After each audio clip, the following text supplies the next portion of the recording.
Morning students, lesson number 4 9th class में बच्चों ये आपका चला हुआ है। Lesson number 4 9th class. Lesson का नाम है बच्चों परमाणु की संरचना, स्ट्रक्चर ऑफ द एटम। ये लेसन कल आपको शुरू करवा दिया गया था। आज हम शुरू करने वाले हैं रदरफोर्ड का परमाणु मॉडल। क्या करने वाले बच्चों? रदरफोर्ड का परमाणु मॉडल। ये इसकी आज शुरुआत है। सेकंड वीडियो में इसकी आज आपके पास भेजूंगा और सभी बच्चे वीडियो देखते रहें और बुक के साथ उसके जो है स्टडी करते रहें। रदरफोर्ड का परमाणु मॉडल, ठीक है बच्चों। इसमें जो है रदरफोर्ड ने परमाणु की संरचना के बारे में बच्चों बताया है कि रदरफोर्ड ने अपना परमाणु का क्या मॉडल दिया, उसकी संरचना को कैसे स्पष्ट किया कि परमाणु किस आकार का होता है और परमाणु के अंदर जो इलेक्ट्रॉन्स होते हैं वो किस प्रकार व्यवस्थित होते हैं। तो अर्नेस्ट रदरफोर्ड का पूरा नाम था बच्चों अर्नेस्ट रदरफोर्ड। यह जानने के इच्छुक थे कि इलेक्ट्रॉन परमाणु के भीतर कैसे व्यवस्थित होते हैं। इलेक्ट्रॉन परमाणु के भीतर कैसे व्यवस्थित, उन्होंने एक प्रयोग किया। इस प्रयोग में तेज गति से चल रहे अल्फा कणों को सोने की पन्नी पर टकराया गया। इन्होंने सोने की पन्नी इसलिए चुनी क्योंकि वे बहुत पतली परत चाहते थे। सोने की यह पन्नी 1000 परमाणु के बराबर मोटी थी, क्योंकि पन्नी इसके सोने के अंदर ये जो है गुण होता है कि इसको कितने भी पतले से पतली चादर इसकी बनाई जा सकती है, पन्नी टाइप बनाई जा सकती है। और इस पर जो इन्होंने फिर अल्फा कणों का एक तरीके से सोने की पन्नी पर अल्फा कणों का टकराव कराया। अल्फा कण द्विआवेशित हीलियम कण होते हैं तथा ये धनावेशित होते हैं। चूँकि इनका द्रव्यमान 4 म्यू होता है, इसलिए 4 म्यू होता है, इसलिए तीव्र गति से चल रहे इन अल्फा कणों में पर्याप्त ऊर्जा होती है। तो इस तरीके का मॉडल उन्होंने दिया और ये सिद्ध किया कि इलेक्ट्रॉन जो होते हैं परमाणु के भीतर वो किस प्रकार व्यवस्थित होते हैं और किस प्रकार की वो गति करते रहते हैं। यह अनुमान था कि अल्फा कण सोने के परमाणुओं के विद्यमान अपरमाणु कणों के द्वारा विक्षेपित होंगे। चूँकि अल्फा कण प्रोटीन से बहुत अधिक भारी थे, चूँकि अल्फा कण प्रोटॉन से बहुत अधिक भारी थे, इसलिए उन्होंने इनके अधिक विक्षेपण की आशा नहीं की थी।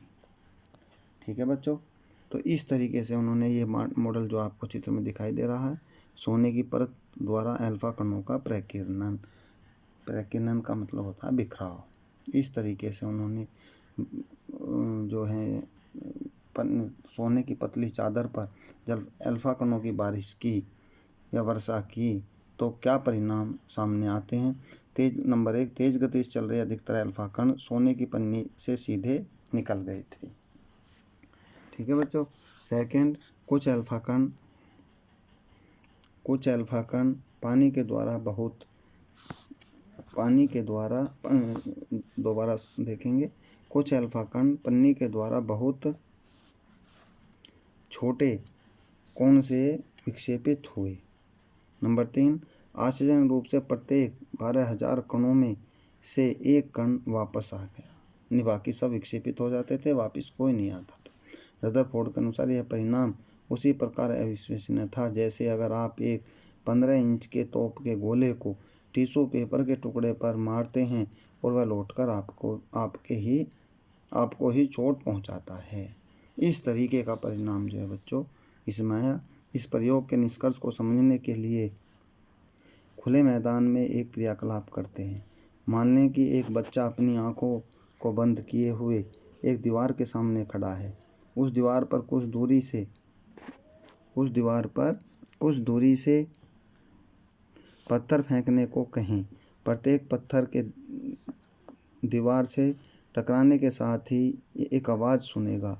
अगर यह इसे 10 बार दोहराएगा तो 10 बार आवाज़ सुनेगा, क्योंकि जब आँखें बंद किए हुआ बच्चा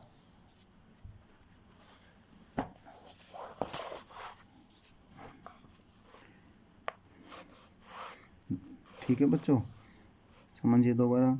अगर वह 10 बार दोहराएगा तो 10 बार आवाज़ सुनेगा, लेकिन जब आंख बंद किए हुआ बच्चा तार से घिरी हुई चारदीवारी पर पत्थर फेंकेगा तो अधिकतर पत्थर उसे उस घेरे पर नहीं टकराएंगे और कोई आवाज़ सुनाई नहीं पड़ेगी, क्योंकि घेरे के बीच में बहुत सारे खाली स्थान हैं जिनके बीच से पत्थर निकल जाता है। इस तर्क के अनुसार अल्फा कण प्रकीर्णन प्रयोग के आधार पर रदरफोर्ड ने निम्न परिणाम दिए। नंबर 1 क्या दिया बच्चों? परमाणु के भीतर का अधिकतर भाग खाली है, क्योंकि अधिकतर अल्फा कण बिना विक्षेपित हुए सोने की पन्नी से बाहर निकल जाते हैं, अर्थात वो लौट करके वापस नहीं आते। जैसे ही वो सोने की पन्नी से टकराएंगे तो उससे विक्षेपित हो जाते हैं। बहुत कम कण अपने मार्ग से विक्षेपित होते हैं, जिससे यह ज्ञात होता है कि परमाणु में धनावेशित भाग बहुत कम है। नंबर 3, बहुत कम अल्फा कण 180 अंश पर विक्षेपित हुए थे, जिसे यह संकेत मिलता था कि सोने के परमाणु का पूर्ण धनावेशित भाग और द्रव्यमान परमाणु के भीतर बहुत कम आयतन में सीमित हैं। इस तरीके के जो हैं परिणाम सामने आए, जिससे इस बात की जानकारी हुई कि जब अल्फा कणों की एक तरीके से अल्फा कणों को सोने की पन्नी पर टकराया जाता है तो अधिकतर कण उसी दिशा में विक्षेपित हो जाते हैं, या पन्नी से बाहर निकल जाते हैं। बहुत कम कण ऐसे होंगे जो अपने मार्ग से विक्षेपित होते हैं, अन्यथा वो सीधे ही निकल जाते हैं। नेक्स्ट पॉइंट है बच्चों, रदरफोर्ड के परमाणु मॉडल की कमियां। ये परमाणु मॉडल जो रदरफोर्ड का था वो एकदम ठीक था, सटीक था, किंतु कुछ कमी उस समय ये रह गई थी। रदरफोर्ड के परमाणु मॉडल में कुछ कमियां भी थीं, जिसको यहाँ पर आप समझेंगे।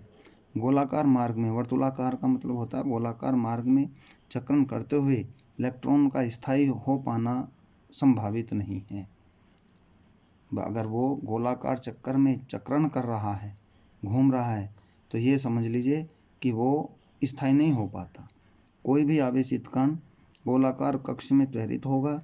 त्वरण के दौरान आवेशित कणों से ऊर्जा का विकिरण होगा। इस प्रकार स्थायी कक्ष में घूमता हुआ इलेक्ट्रॉन अपनी ऊर्जा विकिरित करेगा और नाभिक से टकरा जाएगा। अगर ऐसा होता तो परमाणु अस्थिर होता, जबकि हम जानते हैं कि परमाणु स्थायी होते हैं। हमें जानकारी है बच्चों इस बात की कि परमाणु स्थायी होते हैं, किंतु फिर भी वो अगर ऐसा गोलाकार चक्र में चक्रण कर रहा है तो वह अस्थिर हो सकता है। उसके बाद रदरफोर्ड जो वैज्ञानिक थे, अर्नेस्ट रदरफोर्ड, जिनका पूरा नाम क्या था बच्चों? Ernest Rutherford.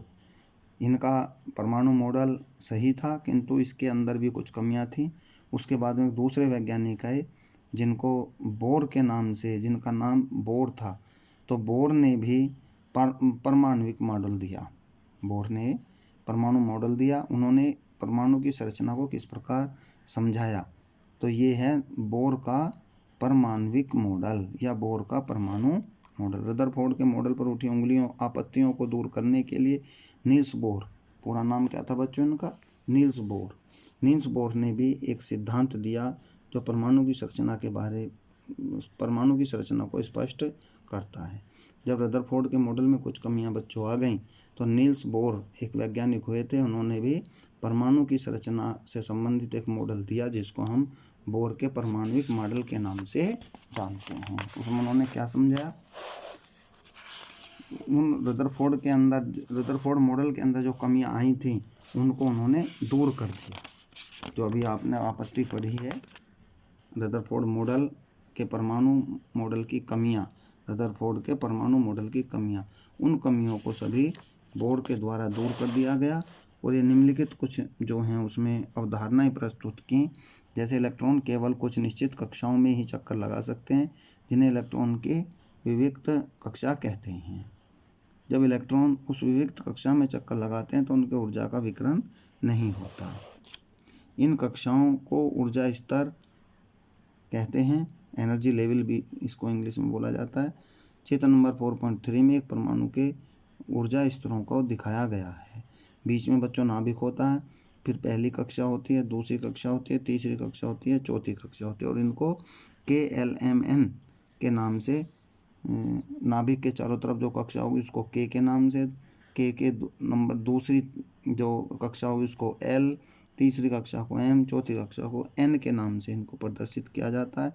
यहाँ आप देख भी रहे हैं ये कक्षाएं या कोष के एल एम एन या संख्याओं 1 2 3 4 के द्वारा दिखाई गई हैं। तो नील्स बोर ने इस परमाणु मॉडल को दिया। ये भी हमें पढ़ लेना चाहिए। नील्स बोर का जन्म कब हुआ, मृत्यु कब हुई, कहाँ से उन्होंने अपनी शिक्षा प्राप्त हुई, शिक्षा में उन्होंने कौन सी चीज़ की खोज की, ये सब जानकारी बच्चों इसमें वैज्ञानिक के बारे में दे दी जाती है। नेक्स्ट पेज पर न्यूट्रॉन। 1932 ईस्वी में चैडविक ने एक और अपरमाणु कण का खोज निकाला। बच्चों अभी तक प्रोटॉन और इलेक्ट्रॉन की ही जानकारी हुई थी। किसकी? प्रोटॉन और इलेक्ट्रॉन की। किंतु एक वैज्ञानिक हुए थे जे चैडविक। 1932 में जे चैडविक ने एक नए और कण की खोज कर दी जिसको हम न्यूट्रॉन के नाम से जानते हैं। तो प्रोटॉन और इलेक्ट्रॉन की तो जानकारी हो गई थी, किंतु न्यूट्रॉन की खोज इन्होंने की और उन्होंने बताया कि यह एक अनावेशित और द्रव्यमान में प्रोटॉन के बराबर था। अनावेशित कण होता है, ठीक है। इसमें कोई आवेश नहीं होता, ना धनावेश होता ना ऋणावेश होता, ये अनावेशित होता है, किंतु द्रव्यमान प्रोटॉन के बराबर होता है। इसका नाम न्यूट्रॉन पड़ा। हाइड्रोजन को छोड़कर ये सभी परमाणुओं के नाभिक में होते हैं। बस हाइड्रोजन में तो ये नहीं पाए जाते, किंतु और सभी पदार्थों के, सभी यौगिकों के परमाणुओं में, नाभिक में ये पाए जाते हैं। न्यूट्रॉन को एन से दर्शाया जाता है। परमाणु का द्रव्यमान नाभिक में उपस्थित प्रोटॉन और न्यूट्रॉन के द्रव्यमान के योग के द्वारा हम प्रकट करते हैं। इस तरीके से हम इसके द्रव्यमान के बारे में भी निकाल सकते हैं। ये आप देख रहे हैं विभिन्न कक्षाओं में प्रोटॉन की संख्या, इलेक्ट्रॉन की संख्या, न्यूट्रॉन की संख्या, ये सब आप इसमें दर्शाई गई है, आप देख रहे हैं ठीक ढंग से। आगे हेडिंग है बच्चों, विभिन्न कक्षाओं में इलेक्ट्रॉन कैसे वितरित होते हैं, इलेक्ट्रॉन का वितरण कैसे होता है। तो इसमें बताया गया था और नील्स बोर ने इस चीज़ को प्रदर्शित किया कि इसको एक तो एन से प्रदर्शित करते हैं कि प्रत्येक कक्षा के अंदर जो इलेक्ट्रॉनों का नंबर होता है उनको हम एन से प्रदर्शित करते हैं। एन बराबर इलेक्ट्रॉनों की संख्या। तो जो पहली कक्षा होगी के, मैंने आपको अभी पीछे बताया था कि ये जो कक्षाएं होती हैं 1 2 3 4, तो कक्षा नंबर 1 को के से, दूसरी कक्षा को एल से, तीसरी कक्षा को एम से, चौथी कक्षा को एन से प्रदर्शित किया जाता है। और उन्होंने एक सिद्धांत का प्रतिपादन किया, क्या कि एन स्क्वायर, अर्थात जो पहली कक्षा होगी उसमें इलेक्ट्रॉनों की संख्या 2 होगी। पहली कक्षा के अंदर इलेक्ट्रॉनों की संख्या कितनी होगी बच्चों? 2। दूसरी कक्षा के अंदर जो होगी 8, तीसरी कक्षा के अंदर 18, 3 से गुना होती चली जाएगी, 3 का स्क्वायर हम करते चले जाएंगे। जैसे पहली कक्षा है तो पहली कक्षा को इसका सूत्र लगेगा 2 गुना 1 का स्क्वायर, 1 का स्क्वायर 1 ही होता है तो 2 हो गई। फिर n बराबर 2, 2n स्क्वायर, 3n स्क्वायर, इस तरीके से ये नंबर ऑफ क्लास बढ़ते चले जाएंगे और ये जो है इनमें इलेक्ट्रॉनों की संख्या भी हम इसके साथ साथ बढ़ाते चले जाएंगे। तो पहली कक्षा में 2, दूसरी कक्षा में 8, तीसरी कक्षा में 18 और चौथी कक्षा में 32 इलेक्ट्रॉन उपस्थित होंगे। सूत्र इसका होता है बच्चों, यहाँ मैं आपको लिख के दिखा रहा हूँ, 2n स्क्वायर, जहाँ पर n बराबर क्या होता है? n बराबर 1 2 3 4, ये है कक्षा, पहली कक्षा, दूसरी कक्षा, तीसरी कक्षा, चौथी कक्षा। तो हम एक बार n बराबर 1 लिखेंगे, फिर n बराबर 2 लिखेंगे, n बराबर 3 लिखेंगे, n बराबर 4 लिखेंगे और पता चलेगा कि जो चौथी कक्षा है n को जिससे प्रदर्शित किया जाता है उसको हम उसमें 32 इलेक्ट्रॉन होंगे। तो पहली कक्षा में 2, दूसरी में 8, तीसरी में 18, चौथी में 32 इलेक्ट्रॉन उपस्थित होते हैं। इस तरीके की विभिन्न कक्षाओं में इलेक्ट्रॉनों की संख्या को जो है बताया गया है। सबसे बाहरी कोश में इलेक्ट्रॉनों की अधिकतम संख्या 8 हो सकती है। किसी परमाणु के लिए कोश में इलेक्ट्रॉनों तक स्थान नहीं लेते जब तक कि उसमें पहले वाले भीतरी कक्ष पूर्ण रूप से भर नहीं पाते हैं। इससे स्पष्ट होता है कक्षाएं क्रमानुसार भरती हैं। यह आप बिल्कुल सही समझ रहे हैं कि जब तक एक कक्षा पूर्ण नहीं होगी तो दूसरी कक्षा में इलेक्ट्रॉन स्थापित नहीं होंगे। पहली कक्षा को पूर्ण करना पड़ेगा, तभी दूसरी कक्षा में इलेक्ट्रॉनों का पहुंचना शुरू होगा। इससे आगे है बच्चों संयोजकता। ये वीडियो आपकी यहीं तक भेजी जा रही है। नेक्स्ट वीडियो में संयोजकता के बारे में आपको बताया जाएगा। सभी बच्चे वीडियो देखें, वीडियो के साथ साथ बुक्स भी पढ़ें। कोई प्रॉब्लम आती है स्कूल में आकर के आप समझ सकते हैं। Thank you.